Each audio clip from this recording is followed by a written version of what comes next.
Povijesni postrojbi predstavlja našu bogatu vojnu povijest. Hrvatski hajduci, uskoci, graničari, husari, panduri, mornari i zemlje. Svi oni bili su spremni braniti svoj dom i dati za njega život, a svoje vojno umijeće dokazali su na bojištima diljem svijeta. Na mimohodu sudjeluje 256 pripadnika u smislu 21. povijesne postrojbe, a postrojen zapovjeda predsjednik Saveza povijesnih postrojbi Hrvatske vojske, poručnik Emil Črnar, zapovjednik Karlovačke građanske garde, dragovoljac je Domovinskog rata od 1991. i umirovljeni časnik oružanih snaga. Redovnik vidimo Savez povijesnih postrojbi Hrvatske vojske, Karlovačka građanska garda, Negličevac, Straža, Koster i Sregrad,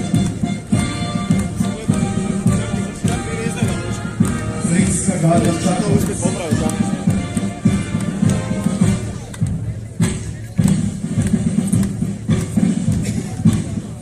djelatnim sastavom sudjelovati u obrani teritorijalne cjelovitosti, suvereniteta i neovisnosti Republike, priprema i rješavanja talačkih situacija, otmica i drugih kriznih situacija.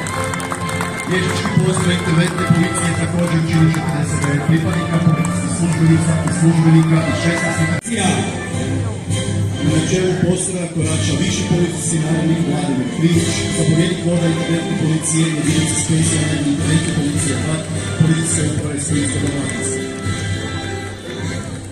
Postroj uprave zapovjednik prve mehanizirane vojne Tigrovi.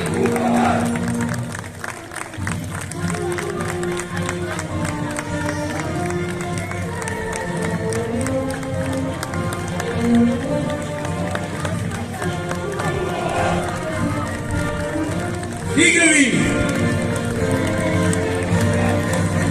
Mehanizirana bojna Tigrovi sljednica je prve gardijske brigade Tigrovi koja je sudjelovala u obrambenim i oslobodilačkim operacijama Domovinskog rata.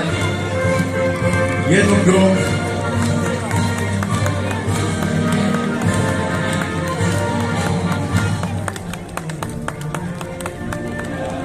Zrakoplovnih vodova početkom Domovinskog rata, a ključan događaj bio je legendarni prelet pilota Rudolfa Perešina avionom MiG-21.